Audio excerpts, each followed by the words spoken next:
to the United States of America podcast. I am your host, Niti, and we are broadcasting live from the Food Church here on North Carolina.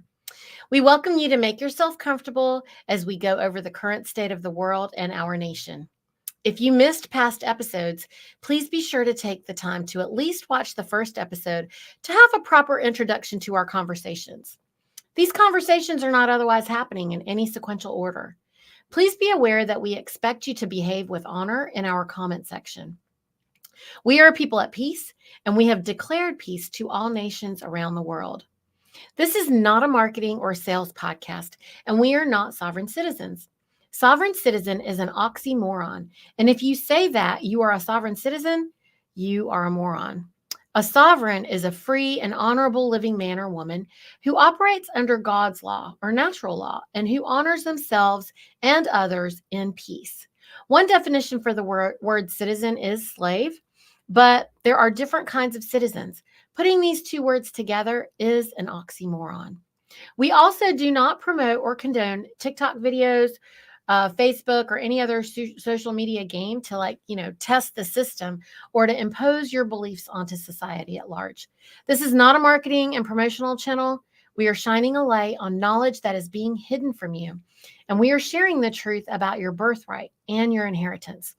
We are interested in helping you reclaim your birthright and your inheritance. We are not sitting in judgment of you. This information is a beacon of light for you to use when you choose to seek it. We do have marshals at arms that are designated as moderators who are assisting in the comment section. Please be kind with your words. If you diminish others, you will be put in a timeout or deleted and blocked as deemed necessary. If you have questions, please put them in all caps and only enter them once per show. I am joined on air with our North Carolina Marshal at Arms, Cynthia Pinkston. And now I am proud to introduce you to Justice Anna Maria, who is joining us live from Alaska today.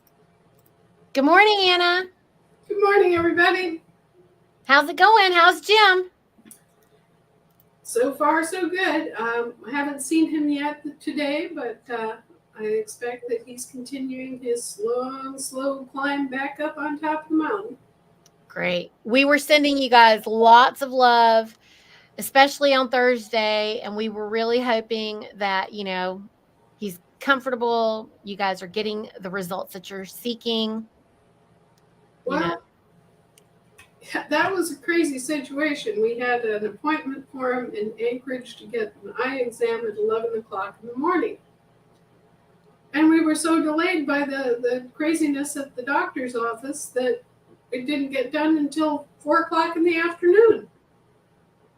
It's something that took maybe, in some total, maybe a half hour to do, in which we should have been out of there by noon. Took an additional 4 hours. It was just crazy. But anyway, we couldn't do anything about it once we were in the loop. And so that's what happened. It wasn't like an emergency or, he wasn't in any kind of a medical emergency or anything. It's just that it was too far between Anchorage and here, and trying to keep him on schedule and get him back to the hospital and all that other stuff. It was just too crazy. So I don't know how you're doing it. I don't know how you're doing it. We've been in a situation with family in the hospital. You literally can't do anything else in that day. It's very difficult to do it. I don't know how you ever get it done. Well, it's, I have some help. I do have my son, and he's an adult, and he takes a share of it. And then I have Shannon, and we have some other helpers here who take some of the loads off of me in other ways, just like helping around the house and, feeding my dog and, that kind of thing, that it really makes a big difference in that I can kind of sort of, I won't say I overall succeed, but I kind of sort of keep up to speed. People don't realize when you're in the hospital, you're still maintaining a household. You still need to just dust and vacuum or something, So, yeah. And I've kind of got it 3 ways. I've got this humongous job with all these responsibilities, and I've got gym in the hospital, and a household. So thank God I have a little help. Praise the Lord, the children are adults and can help. That's really great. Um, so you have been pouring out a tremendous amount of knowledge. It's awesome. We're loving it. There's some question about the last couple of things that you've shared, last couple of documents. There's some people saying that you've missed some, they're trying to address us in all these various ways. And there's a few folks that are saying, "Oh, well, she missed this one or she missed that one." I don't think so. Would you like to elaborate on that? Would you like to clarify? Because it seems to me like you pretty well thought it out. And the Anna that I know doesn't generally like miss these things if you're going to put it out there. So I feel like the ones that think that you're missing something are maybe following too much UCC or something of that nature. Well, Do you want to speak on this? there are additional all capital letters names, and where they have assigned different meanings to different things. The public transmitting utility is a little different construction of representation of the name. The sign is a little different, but I didn't go into all of those. And really, why should I? I mean, people should get the idea that, okay, well, if you see it like this, it's the estate, and if you see it like that, it's another one of these derivatives that they've dreamed up and attached to you. That at a certain point, with the derivatives, there's no point in trying to gild those lilies and make it specific, because the derivatives are just proliferating. I mean, they just come up with a new name for you, and they cast it in this particular form, and then they go on and they create another corporate entity or corporate identity, and they do it in a different style, and They're making things up on the minute. We know. Like they Yeah. just literally make things up on the minute. So anybody out there who's confused, any of you who are doubting it, I just kind of wanted to give you the mic to be able to say something about it, since there was a conversation going on about it.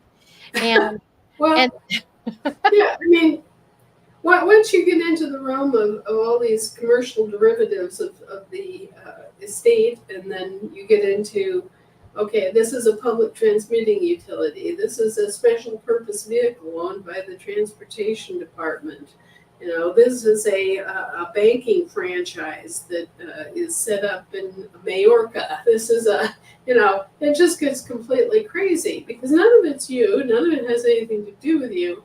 And they're just trying to foist off all the expenses of their far-flung business enterprises on you. So, once you know the basics, you're prepared to go in there and say, nah, sorry, you've been using my name to benefit yourself, and, your very first obligation as a usufruct is to hold me harmless from any charges or any kind of claims or any money, death allegations, anything like that. You're supposed to take care of for me immediately, without question. And if you don't, then you are facing capital crimes as a pirate engaged in inland piracy. do you want to talk about usufruct a little bit? Because that is a different word for a lot of folks here. Well, a public usufruct is when the public uses your name.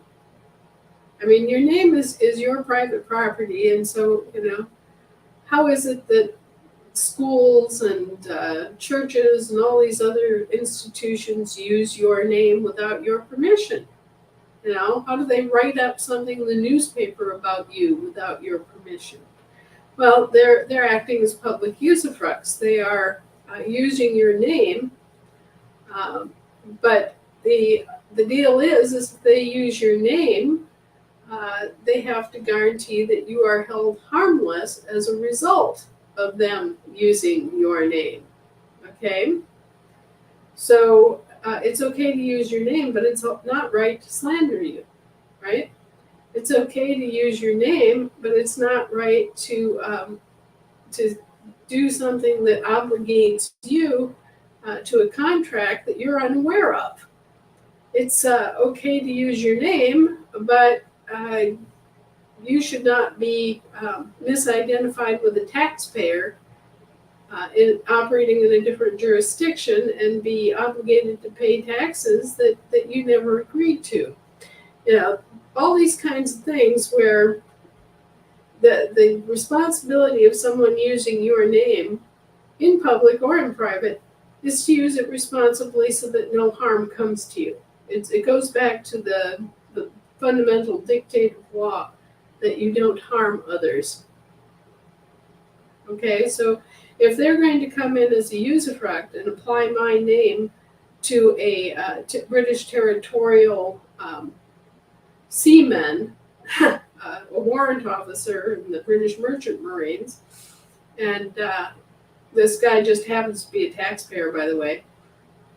If they're going to apply my name to that person, finding good so long as I'm not harmed by it. Same thing with the municipal corporation franchise. Finding good so long as I'm not harmed by, as a result of your action attaching my name to a municipal corporate franchise. The moment that I'm harmed as a result of your action using my name without my knowledge or permission is when you become liable for it as a usufruct. So, essentially all this stuff that they've done is highly illegal. It's a crime called unlawful conversion.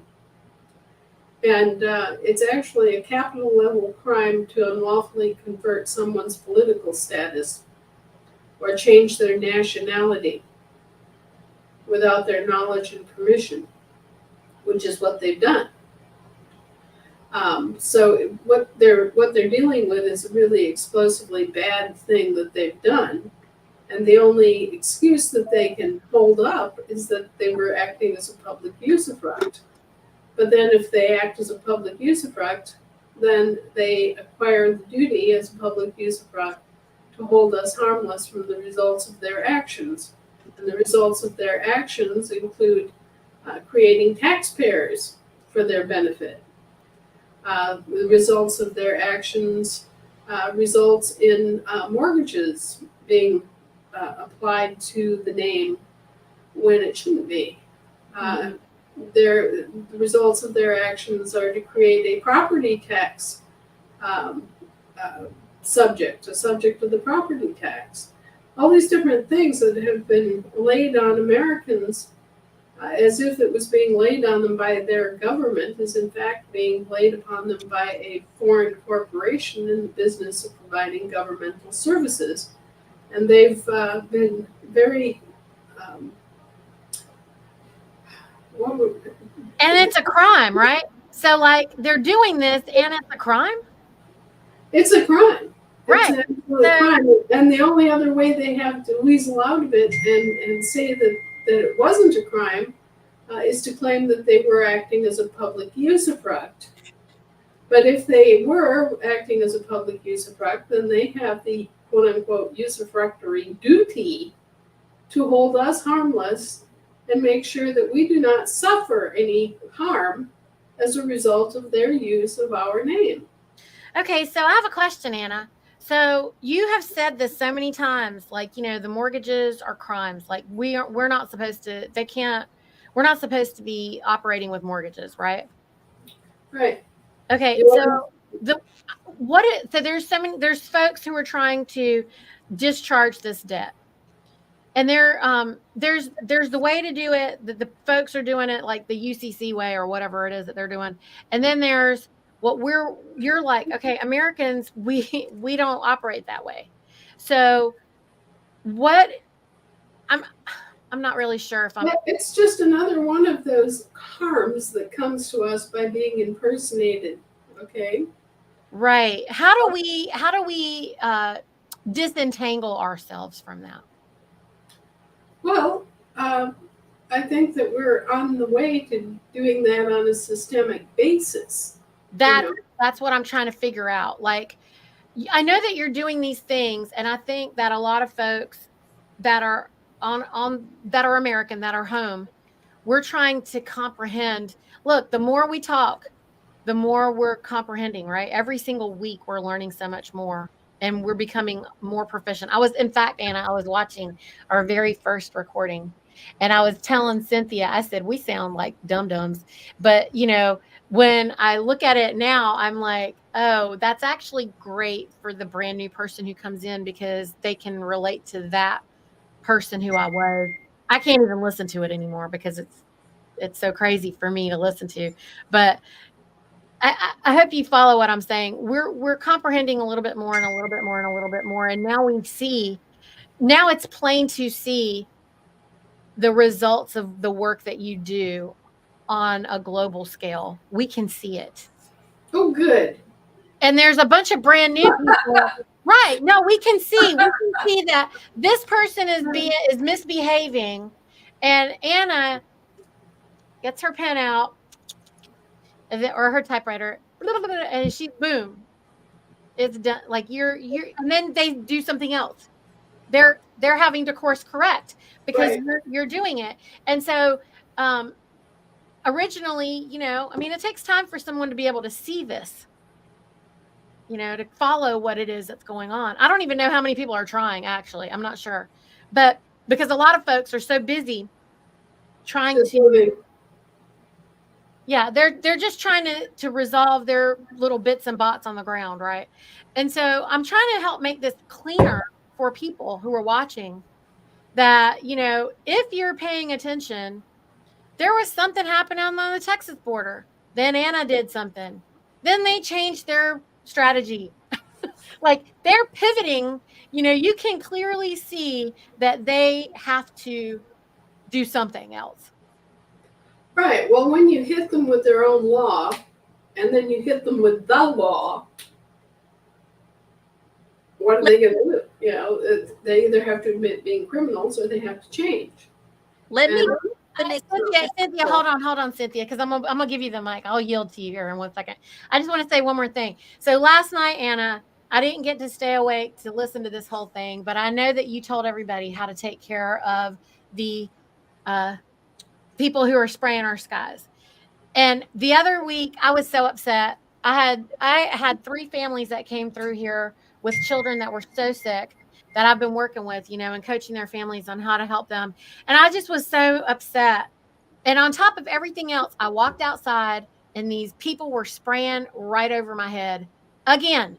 And I literally was just like, why they're attacking me? This is an attack on us.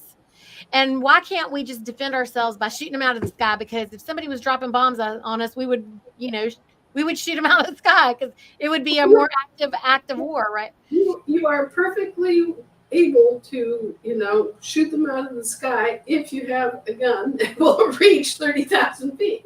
Right. No, but you quickly said to me, Niti, okay, well, you fail to realize A, B, C, D, E, F, and G. Okay. And I get it. Look, I'm not trying to be this angry, crazy person, but when you're watching children suffering needlessly the way that I had that week, it was just had really just kind of was broke the camel's back a little bit, you know what I mean? And I was like, so last night supposedly you gave us this information on how to actually like how to go after them the right way. Well, it's not hard. I mean, but you have to track them. You have to find them. My point to you is that this spraying stuff is being done by private parties. Yeah. Corporations and financiers are paying to have this done, and it's being done on a private basis. So you have to track back and find out who's running those planes. I mean, you have to find the aviation company.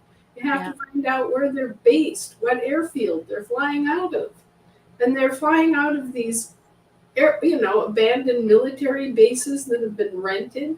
They're flying out of airstrips that are out in the boonies where almost nobody is going to ever find them. We found that they were flying out of airstrips in a place called Lake Lucille here in Alaska. Mm. And Lake Lucille is on a on a 2-lane country road that snakes way back into a old state park area with one hotel, and it is a remote place, and yet they've been flying these chemtrail planes out of there. And you have to track these people down to identify who's even doing it. And then you can bring your liability, and you can you can start scissor kicking them. But first you have to find out who it is. And that's a lot of investigation. Now, it's not something that you can't do. I mean, we've got guys that can track this.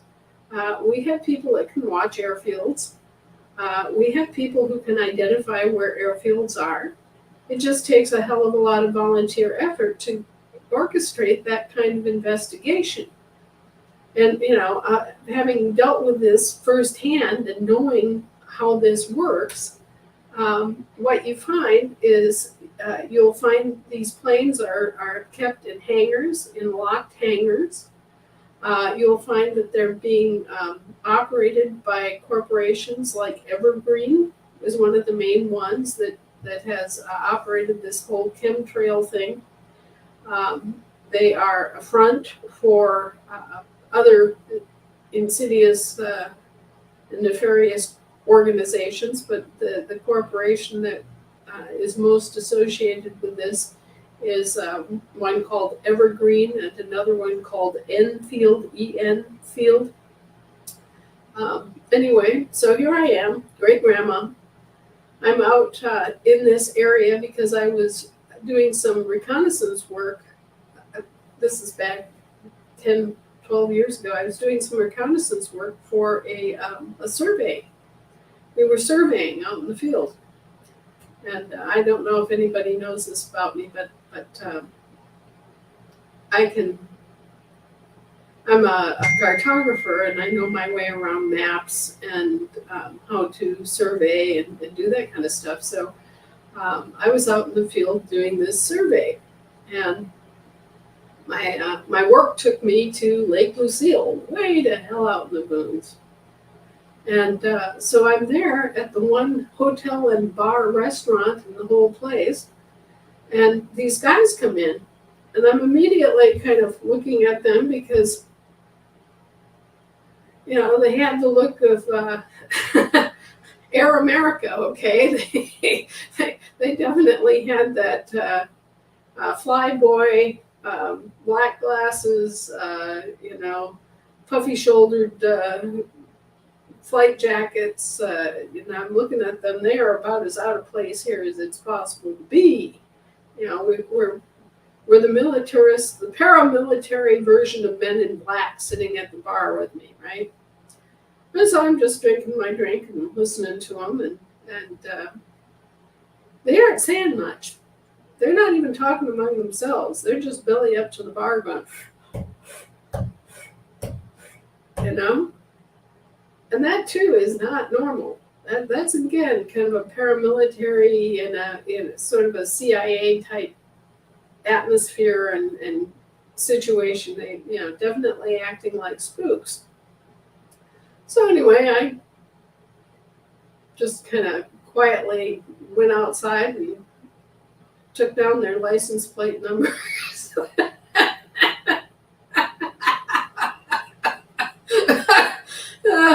And so as I'm going about my survey the next day, I make it a point to locate the airfields in the area. And sure enough, I find the airfield, and next to the airfield, I find where an old Bush pilot back in the day had his own hangars, where they'd had a flying service out of there years and years and years ago for tourists. And that's how the airstrip got built, and that's why the facility was there, and it was gradually updated and maintained by the state that took it over after the old guy died. Well, so here they were, and they had these Evergreen planes that were in these two old hangars, and they were just keeping them locked up out of public view. during the the time that you would expect to see them out on the runways. And so anyway, I went down there and squatted by the runway for a couple of days and just kind of kept an eye out for when they were coming in and coming out. And so I'm taking pictures of their planes coming in and coming out, coming in and coming out. Well, and then where are they going? Well, they're flying under the radar. So that, the only way to track these things is by more exotic means of satellite observation, that sort of thing. Well, so we started figuring out that they were going out fully loaded, heavy, and they were coming back very light. So that means that they were flying a long distance, and they were using up their fuel either in a circular path, a in and out path, or they were flying a very long distance and they were refueling somewhere. Well, if they were refueling, where were they refueling? So then we put an observation in on the airports in Anchorage, which were the closest airports that they would be visiting. And then we put in an observation on the Air Force Base to see if they were connected officially to the government somehow and were being resupplied by the military. Well, what it all came down to was that no, they were a private organization, private corporation that was under contract to go dump all this crap on us. And they didn't know that, they didn't know what they were dumping. It came in drums. It was pumped out and into their tanks. And then they went up and just dumped it over this, the landscape in swaths, like a pattern, like crop dusters, right? And they were just given to understand that it was okay. It was part of a scientific experiment. It wasn't really hurting anybody, and so. But it was secret, even though it wasn't hurting anybody. It was secret, right? So it's like top secret, and you have to have clearance, and this is a protected activity, and blah blah blah. They're all full of this secret stuff, Anna, is so immoral. This is the compartmentalization of corporatocracy that everyone is trained to accept and receive as fine. It's not fine. And also they do try to do that with the assemblies as well. We don't operate like that. right. That's the problem. They're confusing a private meeting, or when we're recording our meetings because they're private in the sense that you just want to have the people who are working on that committee, for example, there, but then everybody can listen to it. It's not like a freaking secret. It's not a secret meeting. We're not operating in behind closed doors. We're not compartmentalizing. We're just trying to be efficient, right? There's a difference. Sorry. This is a whole different sphere. This is a corporate entity operating in a quasi-military capacity. As criminals. Yeah, basically it's like Air America. They're private, but they're connected, and they're doing this stuff on a secret mission basis. And they don't even know what the real effect of what they're doing is. All they know is the law of the paycheck. $50,000 per run, plus. How does that even make sense? Like, this is the thing. They're not thinking about that because the immorality is running rampant. They can't know the truth anymore. They don't know the difference between morality and immorality anymore. This is the problem. So, do you want to hear the rest of the story, or do you want to talk about something else? I'll listen to the rest of the story. I wasn't trying to interrupt you. All right. Well, bottom line, one day we get caught observing these guys. And it was rather tense because they had guns and we didn't. And we're way the hell out there, in some very, very, very remote area. that they could have just drowned us in the lake and let us lie there. Fortunately, they weren't that immoral, but they did heavily question us why we were observing them, and we had to kind of come clean about why we were observing them. And so then we went our way and they went theirs, and the very next day they were gone. They just took their planes and equipment and poof. We later found out that they flew to Merrill Field in Anchorage, landed there, which is for the smaller planes, and these were smaller planes that they were using. And the planes were completely unregistered and abandoned. They were just left at the airfield. And the men who were responsible for, the whole operation, flying the airplanes, receiving and transporting the chemicals to the airfield, loading up the stuff into the planes, all that, they were gone. They were absolutely vanished. You could not hope for any operation to roll up any faster, because literally we talked to that guy at about 11 o'clock in the morning one day, and within 24 hours they were gone. So they knew that they were doing something bad. So Anna, in your banking last night, you were talking about going back through the history and where poof, they decided common law was not going to be. No. That's not it. No. In the 1920s, they started this process of birth registration, right? And so they were unlawfully converting Americans into British territorials, one baby at a time, right? Well, as those babies were unlawfully converted into a foreign political status, they came under foreign law. Okay? So there were fewer and fewer Americans that were under the common law, and more people that were being identified as persons under Admiralty and Maritime Commerce. Well, naturally, if the user group of the common law court is diminishing, well, then the need for the common law court is also diminishing, and there are fewer and fewer court officers employed by the common law court. And finally, they just vacated because they weren't getting enough business. There was no reason to keep the court open because nobody was eligible to use the common law, and nobody was a client of the common law court anymore. And they shut them down because lack of use. What else are you learning in this history of going back through the banking stuff?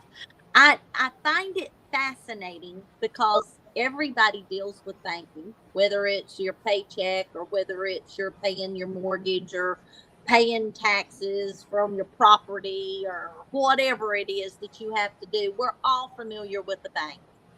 But in the digging that you're digging back through, where they changed something just at a hair and we never saw it coming, that it's like nobody missed it because nobody knew. Everything had already been transitioned at such a drip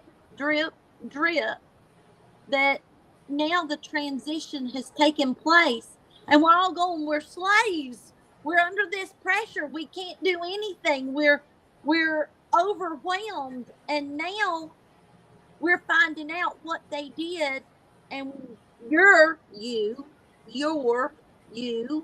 are beginning to turn that ship back around with the banking and bring us out of our slavery back into the freedom that we were supposed to have all along.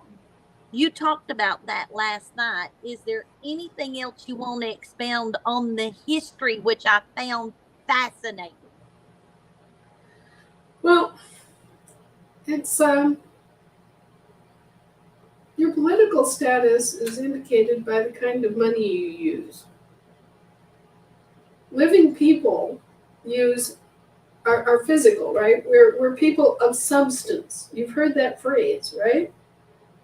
Okay, people of substance use substance to trade.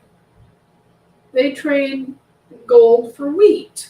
They trade wheat for oil. They trade grapes for sugar, you know. And so we use actual money. And money, by definition, has value in and of itself. So money, actual money, is something like gold or silver that you can hold in your hand and look at it and say, yeah, this has actual value in and of itself because it's a precious metal and it is used in industry and it is used in jewelry and used in all these different ways so that we can look at it and actually say, yes, it has value in and of itself. So we use money that has value in and of itself. But humans, persons, do not use money. They use commercial scripts of various kinds. They use certificates, they use credit, they use warehouse vouchers, they use all sorts of different commercial instruments like bills of lading and bills of exchange and all these other things as money, as if it were money, but it's not. It's just a piece of paper. And depending on whether the piece of paper is properly formed and properly executed, it has value or it doesn't. And, you know, like I was explaining last night, Federal Reserve notes are a military scrip that is issued by a private bank at the behest of the military. And when I'm talking about a military scrip, I'm talking about something that is called a legal tender, but is not a negotiable instrument. Okay?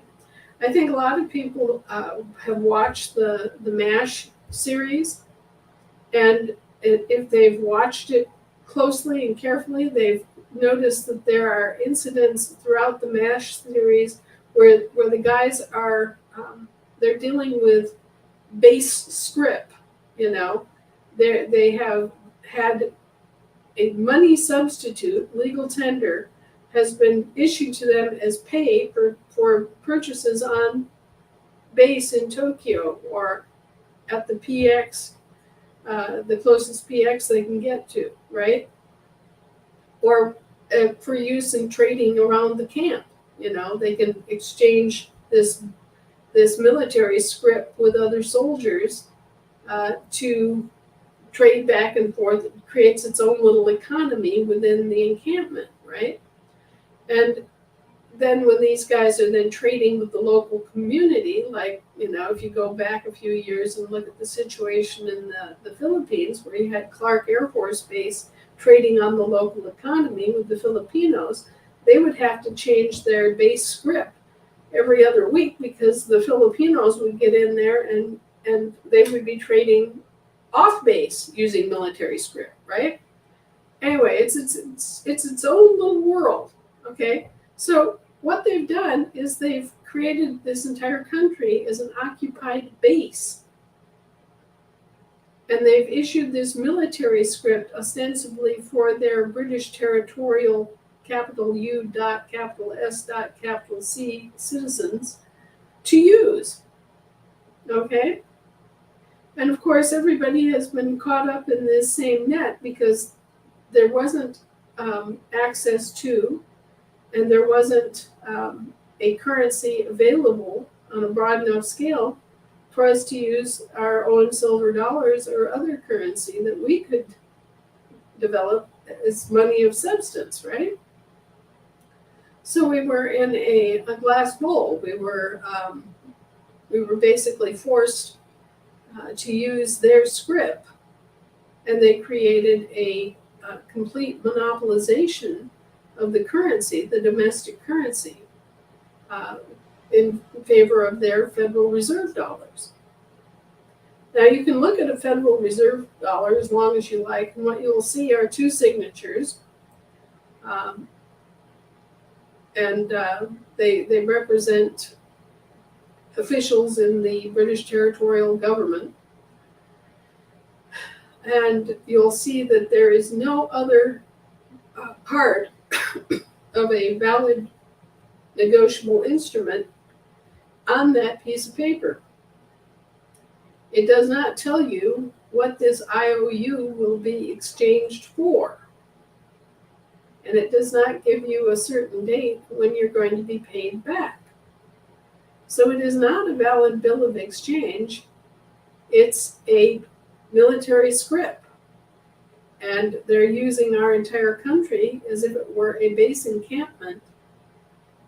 And they are limiting us to what we can use to that military script. They've monopolized the domestic economy to the point where they're also monopolizing the currency in use, which is against the law, and which they have no possible valid reason for doing, since there wasn't a war.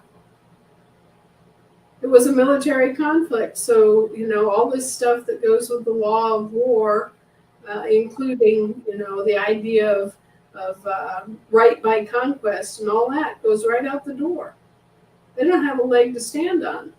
They're just a bunch of mercenaries conducting illegal mercenary conflicts and illegal mercenary operations, and monopolizing the domestic economy and the domestic currency, so that people are forced to use their currency, which is another thing. It's obstruction of trade. It's obstruction of commerce. It's an illegal imposition of the public. It's monopolization of the domestic currency. It's a redefinition of the public currency, because the public currency should be lawful credit.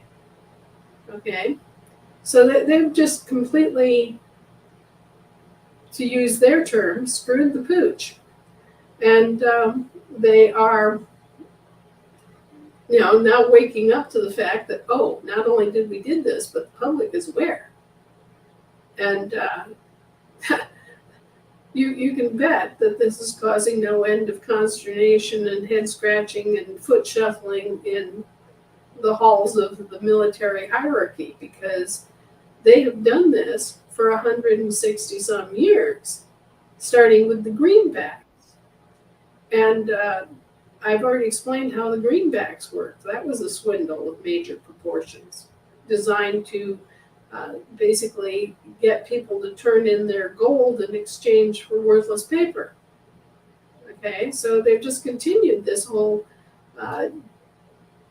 storyline of, oh yes, we're at war. Well, what kind of war? A euphemistic war, a mercenary conflict that's illegal as hell. And you guys have been in here owning both sides of the quote-unquote conflict, and doing this in complete cynicism against your employers. So all of our people that are international, we got Australia, we've got a number of other countries that watch in, and you talked about BRICS last night.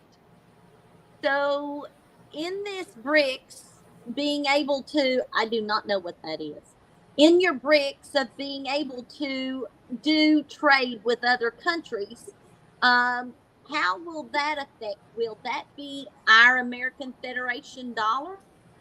No, we have our own system.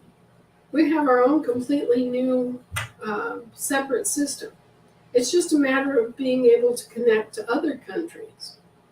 And because we have an international trade bank, we can trade with other countries in gold and silver. Because we have a land jurisdiction commercial bank, we can do commerce with them. And so, and because we have our own currency, then we can basically join the BRICS if we want to. Now, it's a question whether we want to or not, but it makes sense because here's this group of other countries that are trading in gold and silver and oil and other commodities. They're doing international trade. Well, we have the ability to do international trade. And so it makes sense that we would join BRICS. Many European nations, including Britain, have already joined BRICS.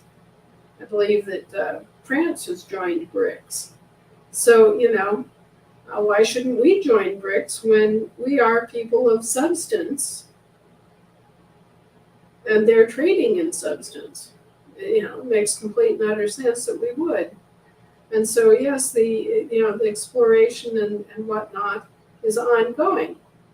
The thing that you have to be aware of is that a lot of these trading organizations come with a lot of strings attached.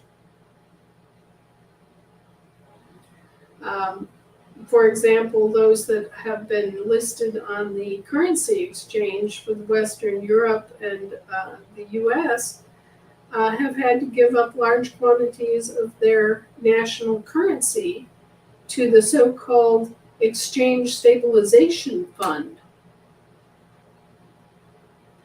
And the Exchange Stabilization Fund is nothing more or less than a gigantic commodity rigging organization that collects large quantities of the national currency of every country that's a member, and then uses that as a political tool to force them to do whatever the rest of the leaders of this Exchange Stabilization Fund want.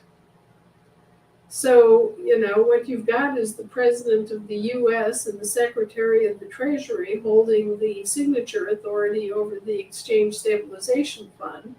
You've got all this national currency warehoused, basically, ready to either flood the market and devalue that national currency or stop trading on that national currency.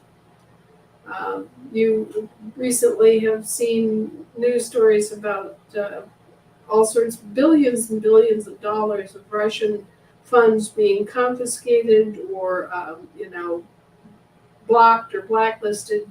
They do this using these tools that are part of their system. And that's part of why BRICS formed, because everybody was just absolutely sick and tired of their oppressive politically motivated sanctions that were being used to punish and goad and harm other countries without any sense. So this is part of the problem, is that you have to be able to exchange with other countries.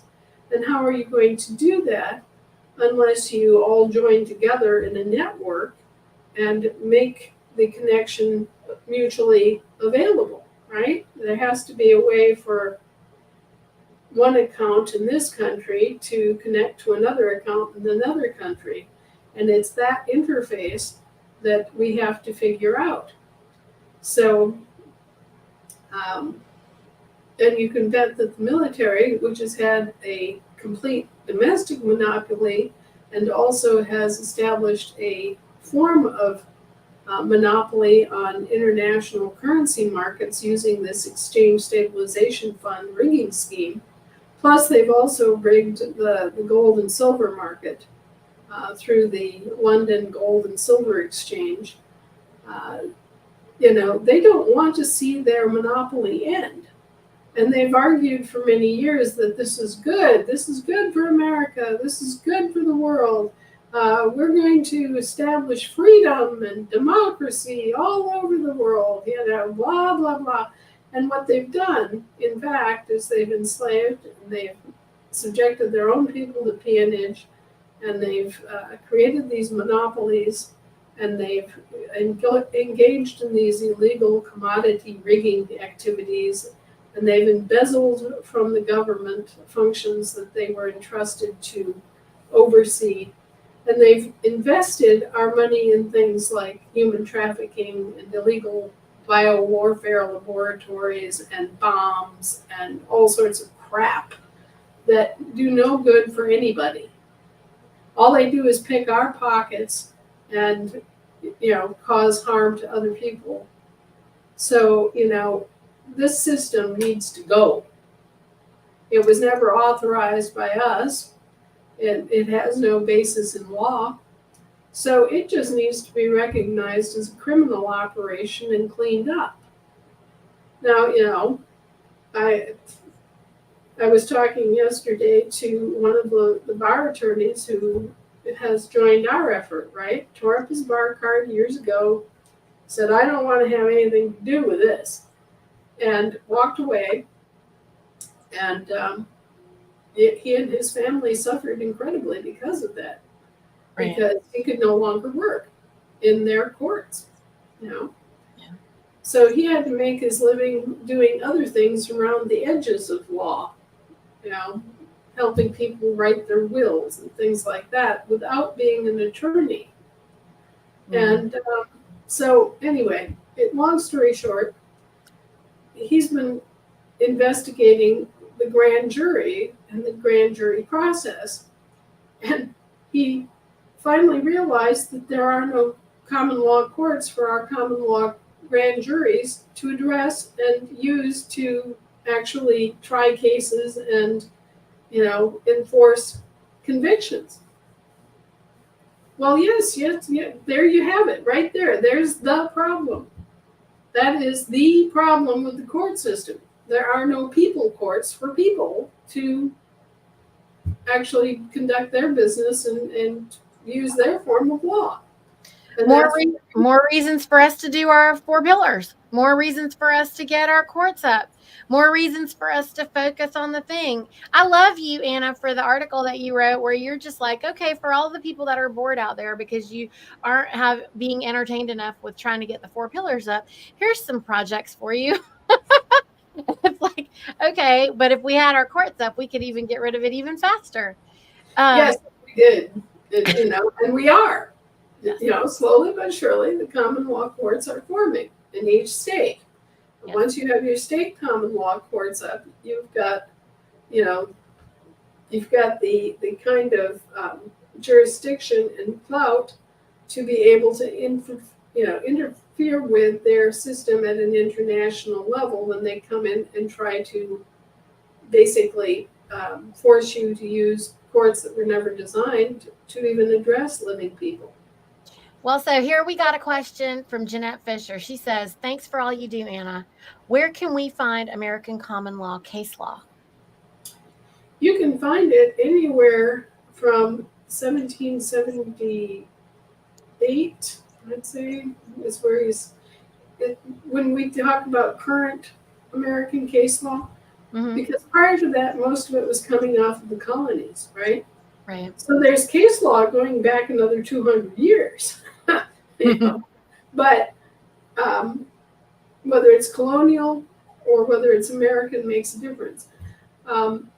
We started very early case law and got our court system organized in 1790. And that's where we had the Judiciary Act, where this stuff starts getting defined and the courts start getting set up. And there was a bifurcation there with the Judiciary Act that separated 2 different kinds of courts. The land courts and the sea courts. Okay, so we've always had this bifurcation between land courts and sea courts. And the land courts are common law courts or land jurisdiction commercial courts. And the sea courts are either admiralty courts or maritime commerce courts. And it's always been that way. But people don't realize this. So when you start looking for American case law, you can start with the very early cases that happened in the 1700s. Basically right from the end of the war onward. And you can find where you're getting decisions. What's confusing about this period is that you're getting decisions from both the land courts and the sea courts, especially about cases where it concerns a subject like a port facility, where there are both land and sea issues involved. You get these split jurisdiction cases. But anyway, you can start looking there, and for a period of about 80 years from when the courts got organized to when the Federal Republic went down in 1860 and the original Confederation split up, then you have all these common law cases. And that's the basis, that's the fundamental basis of the American common law, is those things that were tried here under American common law between 1608 to the Revolution, and then from the Revolution until 1861. Okay, we got a new question here. It says, who approves the budgets for the General Assembly, for the Treasurer or the Treasury Committee? Well, usually you have a budget committee that comes up with a budget and argues for and against, and then presents it to the General Assembly for passage. And then the Treasury issues the funds. Yeah, well, and the treasurer keeps track of it, make sure that the expenditures are coming out of properly budgeted pots of money. All right, here's another one. If someone in your assembly moves out of state, can they still participate in the assembly? And if so, for how long? Now, once you leave your state, you're basically moving from one country to another. And you're going to have to go through the whole process of living in that state for a year and a day, and actually kind of immigrating to that state and adopting a new state as your permanent home. Now, there are people who have no permanent home because they're constantly on the move. Maybe their job requires them to be in California for 6 weeks, and then 2 months in Nevada, and 3 months in Colorado, and then these kind of wanderers never stay in one place long enough to establish a permanent home, and so they are kind of between assemblies. That doesn't mean that they did not establish their American nationality at the time they were born. They did. But in terms of belonging to an assembly, they don't.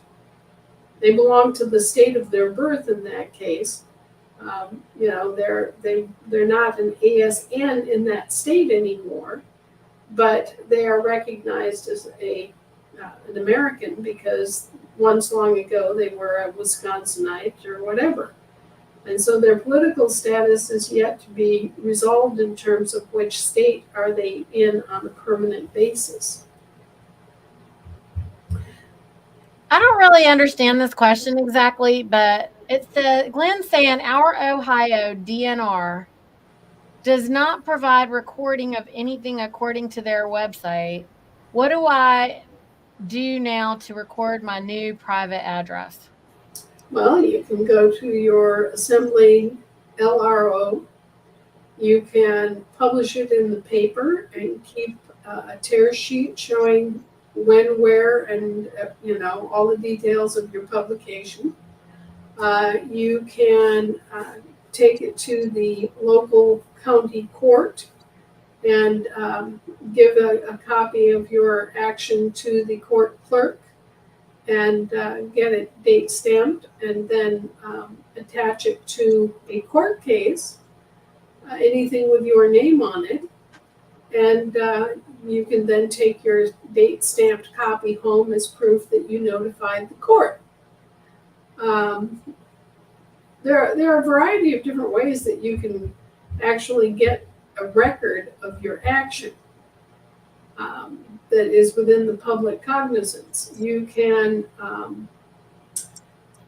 notify the post office that you are having your mail switched to a new address.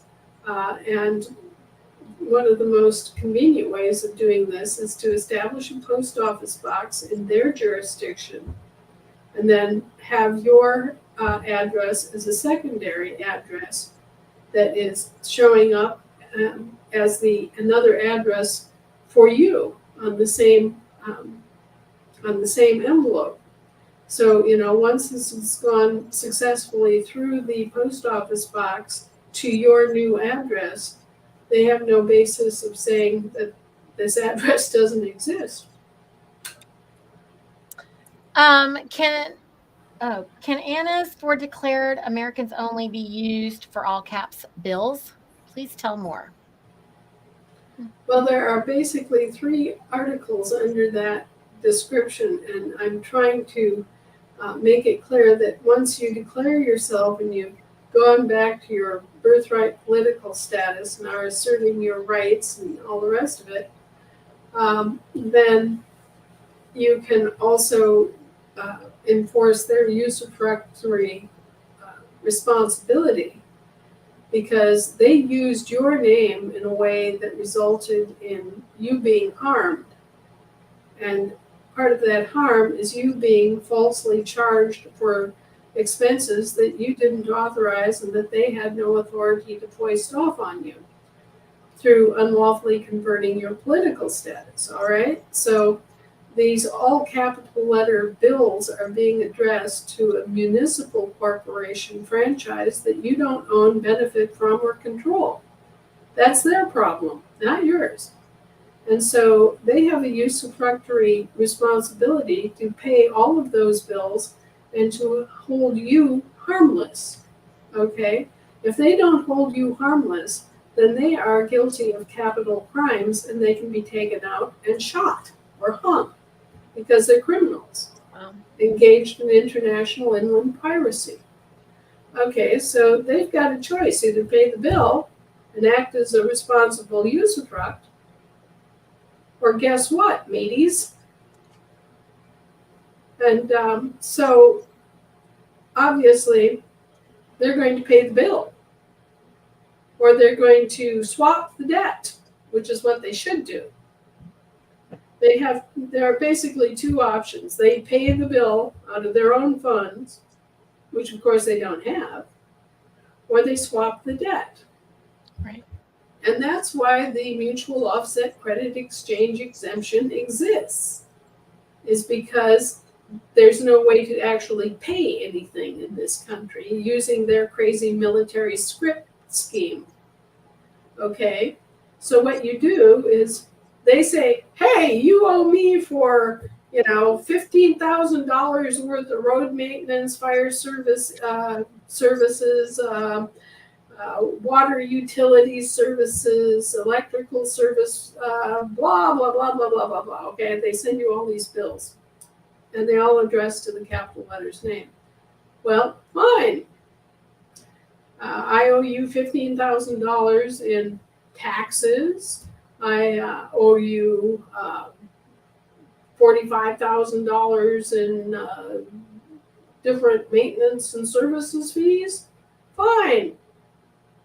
I'll just write you a little voucher that allows you to deduct that amount that I owe you from the amount that you owe me, and it's even Steven again. That's what a mutual offset credit exchange exemption is. It's a debt swap. I swap my debt for your debt to me. As things stand, they owe us over $35 trillion, and we might owe them a few thousand. Well, Right. The bottom line is that if they had been doing what was right and had set up and implemented the remedy that is mandated by their own law in Federal Title 12, then they wouldn't have to be strong-arming us to advance them more credit. They could simply do the debt swap and accomplish the same thing. Think about it this way. Remember Ben Franklin saying a penny saved is a penny earned? Well, if they did the debt swap, they wouldn't have any new credit to spend, but the old credit that they already spent would be paid back so that it would take them back down below their debt ceiling. It would reduce their national debt, and they could gradually, reduce their national debt by debt swapping. But that's not good enough, Anna, because they want to make a whole bunch of money also. Well, they're thinking about it wrong because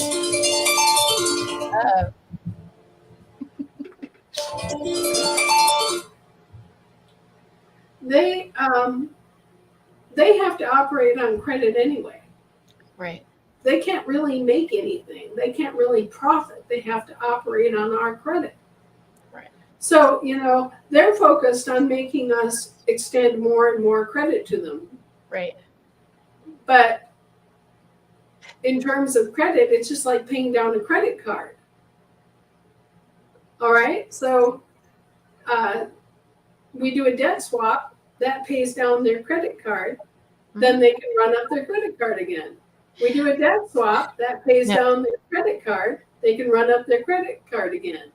Right. Either way. You're trying to keep the log jam moving, and they don't get it. They're just not comprehending. They're not comprehending that you're these people are dumb. I mean, they all have credit cards. They all know how credit cards work. But when it comes to applying that to the national economy, they just kind of sit there and go. Yeah, because what you're offering them is a gift. I mean, because they're criminals and they really should just be kind of washed away. You're not even doing that. You're saying, look, friends, if we do what I'm saying, we move the log jam and that way the energy keeps flowing. And what you guys are trying to do is push us towards a dead end. Y'all can just stop that right now. We're trying to say, here we go. Let's get the wheel going again. You don't want the waterfall to keep moving. You don't want the wheel, the mill needs to keep moving. So stop blocking it. Well, and it's more than that even. In order for them to legalize the use of Federal Reserve notes, they had to take certain steps. One of the steps was the mutual offset credit exchange exemption. Mm-hmm. And this was also part of legalizing the whole Bretton Woods scheme. If they don't provide the remedy, then it delegalizes what they legalized. Okay, when they say they legalized something, that means that they did something criminal or wrong that they had to make right in some way in order to make it acceptable. Okay, that's the whole problem. They're not getting the immorality behind what they're doing. They don't have to do that. If they do what you're telling them to do, look, truth and morality allows grace. Truth and morality operates in the love, and it keeps everything moving. They don't have to. They're working too hard. They're just working. They're delegalizing what they legalized by not providing the remedy that they promised in order to legalize it. Right. Okay. In order to legalize their whole scheme, they had to provide mutual offset credit exchange exemptions. Right. And then they did nothing to implement that. That's what dumb criminals do, Anna. They can't know how to fix it. Okay, this is the last question. Loretta wants to know, why will the Missouri Assembly not allow ASNs who were in the Assembly before to join even when we tell them we are not a part of the old Assembly? This is, what is up with everybody not trying to let their states grow? What is going on, Anna? It's control junkie and fear. They don't have any right not to allow ASNs back in the Assembly. It's a public institution. The assemblies are not private clubs. They're not PMAs. They are public. And so if you're an ASN and you want to join your state assembly, the state assembly has to accept you. And the only way that they can get rid of you is if you are disruptive to the business. If you're being what's the words, drunken disorderly, for example. Mm-hmm. You go to an assembly meeting and you're all full of yourself and on a tear, and you're shouting and raging and stomping your feet, and you're obviously drunk, and you're creating a disturbance, and wanting to speak for 2 hours on your pet peeve, and all of that kind of stuff. They can shut you down and just removed from meeting. And if you continue this kind of behavior, this disruptive behavior, for enough time, and you're causing enough of a delay or a impedance to their business, they can also give you a timeout. Mm-hmm. And timeouts, by the way, are supposed to be progressive. What they're supposed to do with a timeout with a disruptive person, they're supposed to take you aside and say, "Hey, look, Joe, you're showing up drunk every week and causing problems. So we're gonna put you on a timeout for a couple of weeks and see if you can remain sober." Okay. And if he does it, fine. If he comes back in 2 weeks and it's the same thing, you can say, "Hey, Joe, you're still not solving the problem. You're still coming to these meetings drunk. You're still ranting and raving and causing a disturbance. We can't have that. It's not helping what we're doing. You're causing a problem. Okay, so we're going to give you a timeout for a month. Let's see if you can stay sober on assembly meeting day or not."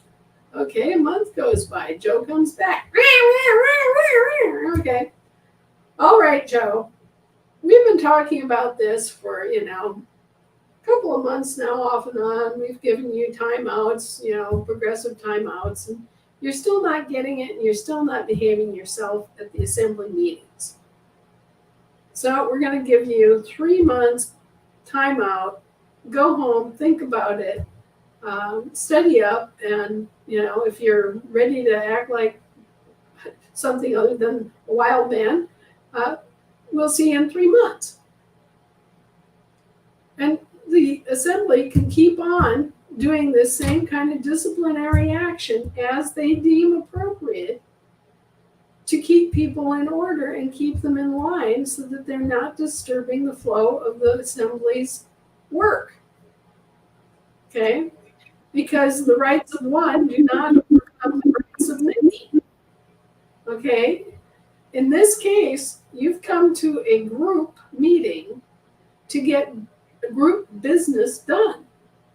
And when one person disturbs the entire operation, the proceedings, they are then becoming an obstacle and a detriment to the work that the group is gathered to do. Now, this group has announced, okay, we're here to restore our lawful government. That's why we're here, and everybody's contributing their time and talent and attention to this task. Well, so you already said where you're standing and what you're there for. And then they come in from outside, as a member, but, they come in from left field and they want to take everybody off onto this other route. The group has every right in the world to say no. This is what we're here for. And, okay, let's give you an example. We had a group in California that came in and became coordinators and leaders in California, but their actual intent was not to restore their lawful government. Their actual intent was to create a whole new, different government, start over and divide California in half and declare a new California. Okay, they were going off on this other completely different path, nothing to do with what our group had firmly established their purpose was, which was to restore their lawful government. All right, so we had to shut them down. We had to disassociate ourselves from that group of people because they had taken off on a different tangent. All right. So the assembly has to defend itself. It has to defend its integrity. It has to defend its right to progress in its work. And as a group, they have every right to do so. Thank you so much. That is a perfect example. I heard somebody say the other day that they've left District of Columbia, but they brought their politics. So it's all politicking, it's all lobbying. Let's see how many we can get to go our way. Instead of let's look back and let's see. And if the Federation gives directions, why don't we just use the Federation directions? I like that a whole lot better than being lost out in the wilderness.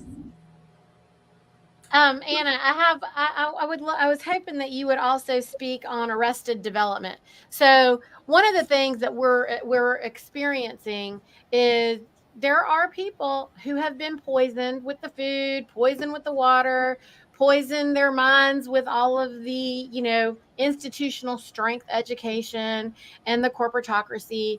And so at this point, they actually have not actually developed into adults. They're suffering with arrested development. And this is evidenced by the fact that they want things that are, like fair. They want it to be fair. And Anna, when I was 5 years old, then being fair, it was really important to me and my feelings. Okay. My feelings was really important to me when I was 5. But now that I'm an adult and a grown woman and I'm running a business, then I know that there's just an order. There are guidelines. There is a decorum. There is an, just an order in which you operate as an adult. And so it's not about fair. It's just about, okay, 1, 2, 3, 4, 5, 6, 7, 8, 9, 10. These are the guidelines. You either follow the guidelines or you don't follow the guidelines. It's not about being fair or not being fair. Well, and it's not about being fair. It's about knowing how to act in a public meeting. And most people have never gone to a public meeting in their lives. They haven't even done so in school. They don't even do homeroom anymore in school. They don't do these kinds of group activities where you have to mind your mouth and wait your turn and have your time to speak and and then sit down and wait for another turn. They do not know how to conduct and they do not know how to operate within the framework of a public meeting, which is actually designed to be fair to everybody. That's why we have these guidelines, and that's why we have an agenda. And that's why we have limits to how long people can speak, because it's being fair to everybody and giving everybody their chance to bring forward the issues that they want to discuss on the agenda. It's being fair and offering everybody their time to talk, And the idea that you have to wait your turn or that you should only have 5 minutes of the group's attention because there are 50 people in the group, and if we all have 5 minutes, guess what? These basics of civility and, things that used to be very commonplace in this country are gone. And so, you have I really think they're suffering, Anna. You know what? Honestly, I believe firmly. Look, I was an industrial psych major, and I just know that you have to reparent yourself out of the lies and immorality that they have impressed upon us. And you have to walk, like some of these people literally are not capable of recognizing their inability to operate as an adult. If it's not arrested development, I'm not really quite sure what it is. Well, we have been crippled by the nanny state. Right. If you never have to get up on your own legs and walk, then you don't know how. Right. If you never have to, feed yourself, then you don't know how. And, if you don't have to wipe your own butt, well, then you don't learn how. You're not allowed to think though, Anna, right? Like, look, they took logic and reason out. So there is no logic and reason in school anymore either. And now everybody's supposed to, care about your feelings. I mean, this is what they're teaching. They're telling children that it is okay for them to be furries and putting litter boxes in the bathroom at public school. So look at what we're talking about here. I mean, what parent is allowing their child to go to school somewhere where they're putting litter boxes in the bathroom to entertain their children? No, I'm not going to let you do that to my children. And Well, only an adult is going to stand up and make them stop it. Not enough, you know what I mean? So the parents are operating like children, and I think that might be under the threat of CPS or whatever. I'm not really clear, but I wasn't letting anybody threaten me. I was like, my child's not going to participate in lies and immorality. And I'm not going to lie to my children because as a mother, that is my duty. well, and then we need more and more people like you speaking up and saying this is nonsense.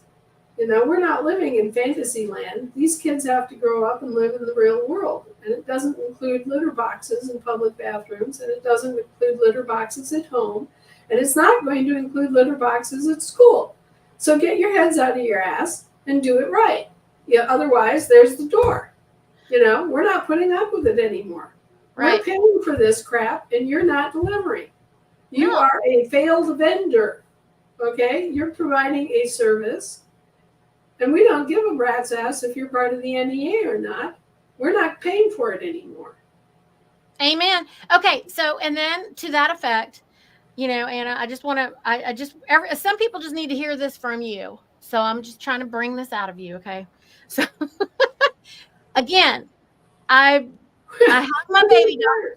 I have my baby doll, and I have my baby carriage, and I have my fake food, and I'm ready to play. I'm ready to play grocery store. Okay. And I'm ready to, we're here to pretend to be the United States of America government. Like, this is what some people think. Excuse me, you don't get to just volunteer and then pretend to do things that you're not competent to do.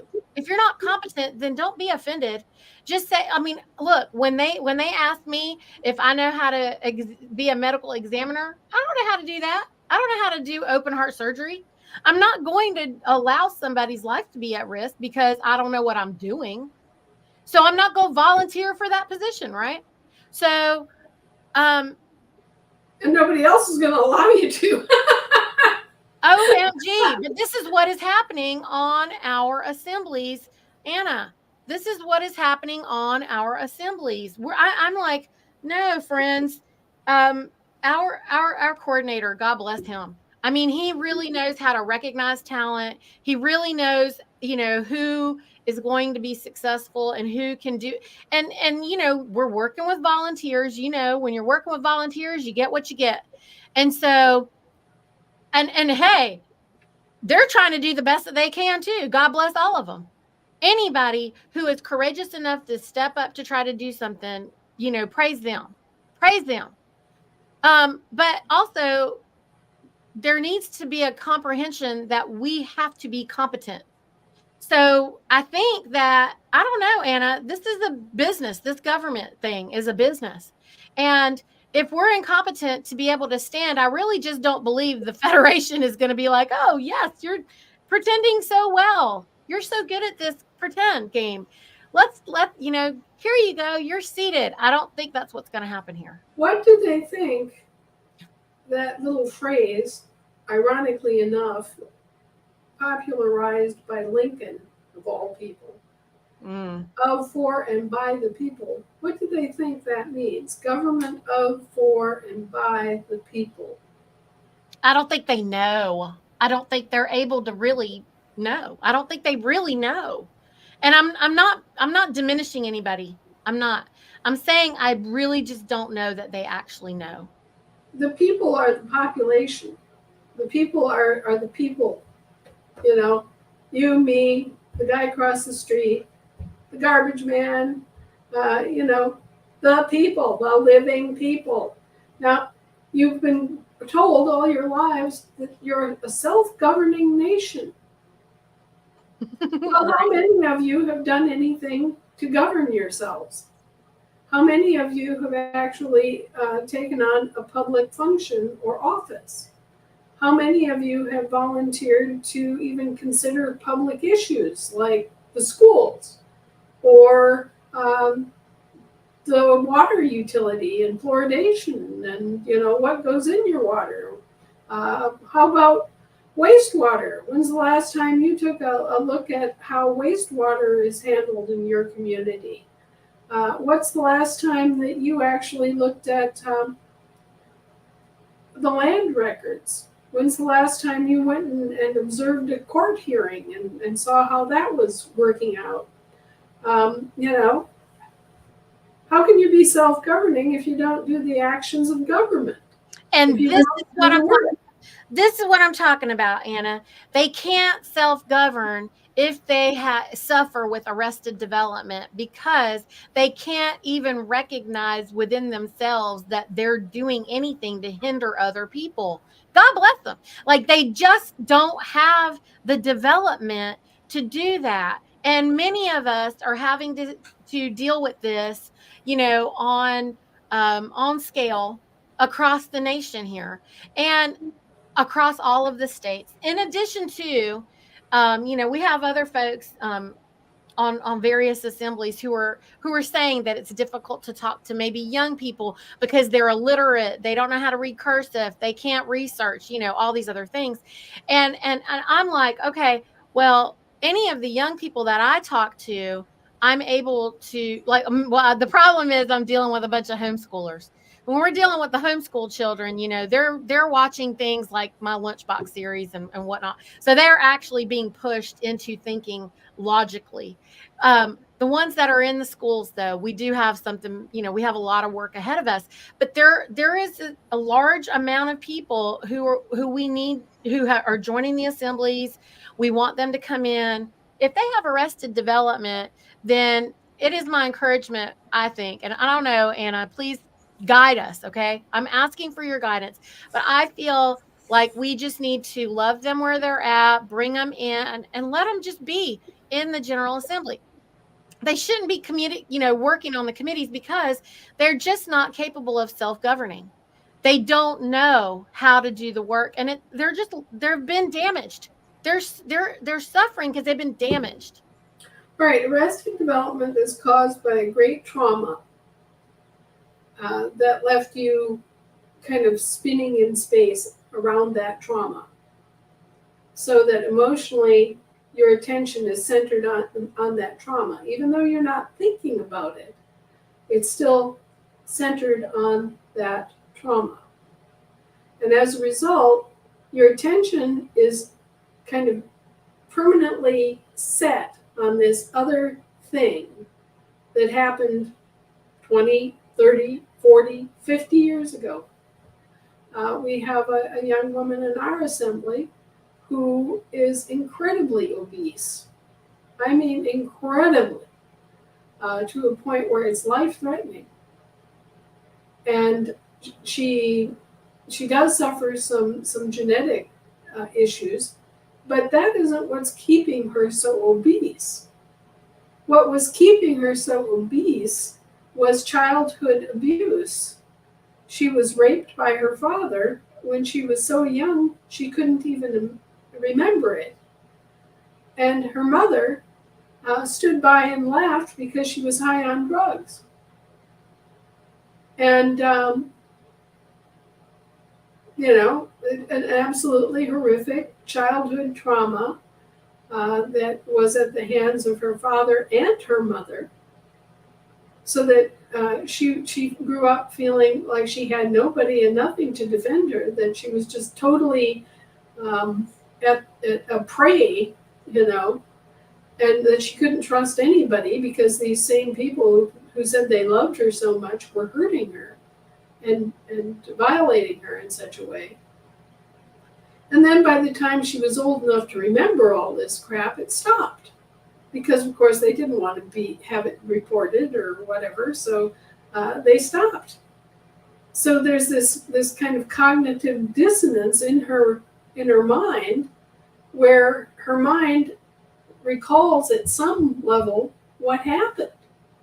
And yet now she's, getting school-aged, And it all of a sudden it stops and it's like it never happened. And, was she imagining things?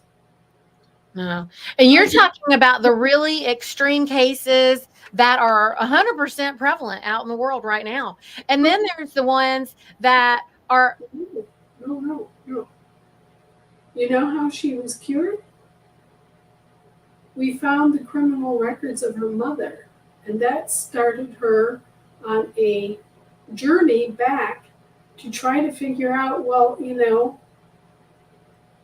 what happened? So then she goes under regression hypnosis and is able to bring back this horrific memory and to understand that her obesity was a very childlike response by trying to make herself so fat that she was unable to have sex, and where she'd have so much weight that she could just, overcome an enemy by sitting on him, I guess. But it's all happening in the back of the mind. It's not conscious, but it's that child trying to figure out how to defend itself. Okay, because they're still rooted back in that trauma. As soon as she figured that out, she started dropping weight. She can parent herself out of that. This is what I'm talking about. Right. So there is a way to parent yourself out of all of these things, but first you have to know that you have a problem, and you have to know that you have a situation. And then, so look, we have a world full of people, Anna, right now. You know how they have the parents that bubble wrap their children and never let them live anything, so they never could experience anything? That's a different kind of trauma. That's also like if they're never allowed to do anything, if they're never allowed to have any purpose, then they don't know how to be responsible or purposeful in anything that they do. Well, let me give you a frightening statistic. On Yes. average, American parents have 7 minutes with their kids every day. So how is the parent going to have much effect on the life of that child? Their effect on the life of that child is minuscule compared to the effect of their peer group and their school and the teachers that they encounter. So I'm calling it institutional strength. This is institutional strength psychological damage. And it is happening because of loving parents who are putting their children in school while the both of them work, however many jobs to pay for whatever all the stuff is, right? And they're doing all the things and have the kids involved in all the things, and they're following the instruction. I don't know how many parents are running themselves ragged because they feel like somebody's watching them, and they got to make sure their kids doing, soccer at dinner time, and whatever at breakfast time, and something else, and the kid can't sleep, and the kid can't even think straight or have, children need to be bored. Children need some time to just be bored. Children, first and foremost, need a safe and sane environment, and they're not getting that at school. Right. Exactly. And some of them aren't getting it at home either. Okay. Yeah. So, the big problem here, with arrested development is that people get traumatized at different stages. The young woman I was just talking about was traumatized when she was so young that she didn't even have the verbalization of what happened. Okay, she could only look back at it under hypnosis and look back at it as an adult. Okay, other kids get traumatized later down the line. They get traumatized and they do remember. They do remember who traumatized them. They do remember the situation that was so horrific for them. Okay, but they get fixed on that nonetheless. It becomes a point where they cannot get past it. And it's an energy blockage, like a seal. I've talked about the great seals, the seal on Bardsley Island and the seal at the Great Palatine Seal. And these are energy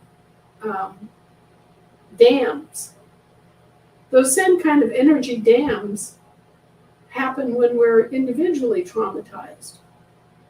It's the same phenomenon, whether it's caused by taking 28,000 druid priests and severing their heads from their bodies, or if it's caused by crucifying 20,000 Christians and putting their bones in a mass grave on the Palatine Hill.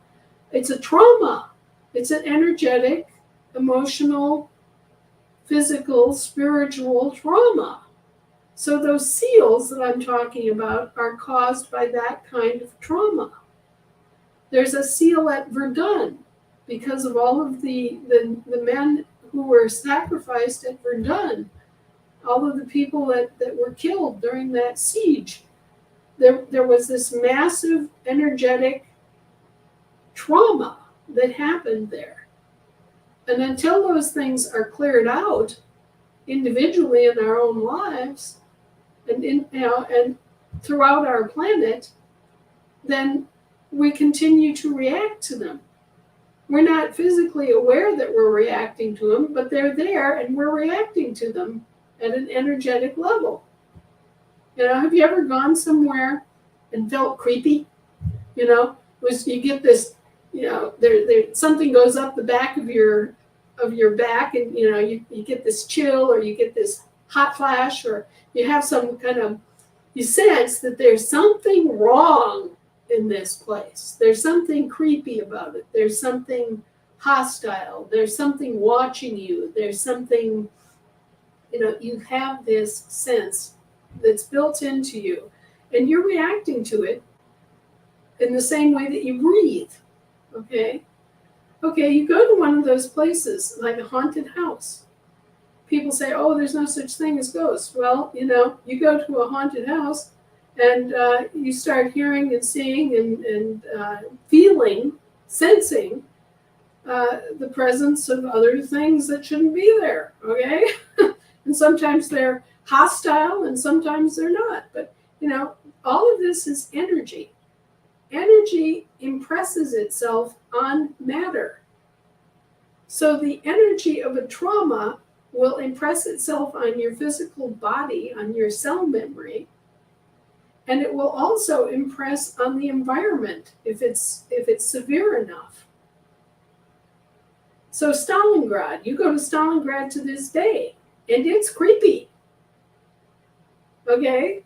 If you just kind of walk around there, you will get a sense of what happened there. All right? So we do have energetic trauma that creates these blockages, these dams in the flow of energy on our entire planet. And we also have that within our own lives. And until we realize this,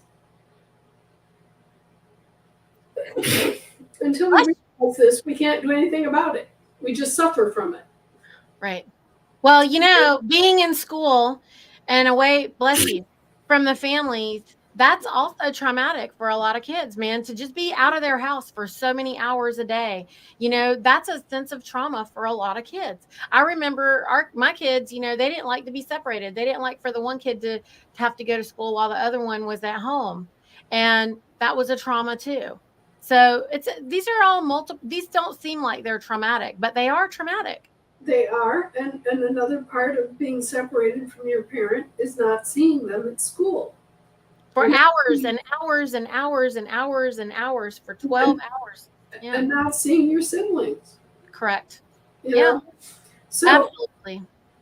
One of the things I always encourage parents to do is, if you have to send your kid to a public school, be present in that school. Yes. Make it your business to go to those PTA meetings. Make it your business to go visit that school. Walk around the halls.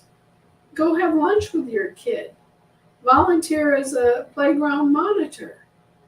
Be there. See what's going on. Yes. Don't just abandon your child and think, oh, well, they're at school, they're okay. No. Have a little bit more concern for your child and for the children of your community than that. Care. What? That's the thing. They teach them not to care, and that's the problem. So we need to really, immerse them in a lot of care. Well, Anna, we've gone way over time. Real quick, do we know anything else about the QR codes? How are they coming along? Well, the QR codes are fine. It's just a matter of assigning them to individual accounts. and then keeping those records straight. But So, our computer guys are up to it. The other thing is spreading the use of the QR codes, because not all vendors have the ability to connect to the QR code system, but they all need to interact with us. So there's plenty of third parties though in place, just so y'all know. There's plenty of third parties that we can use.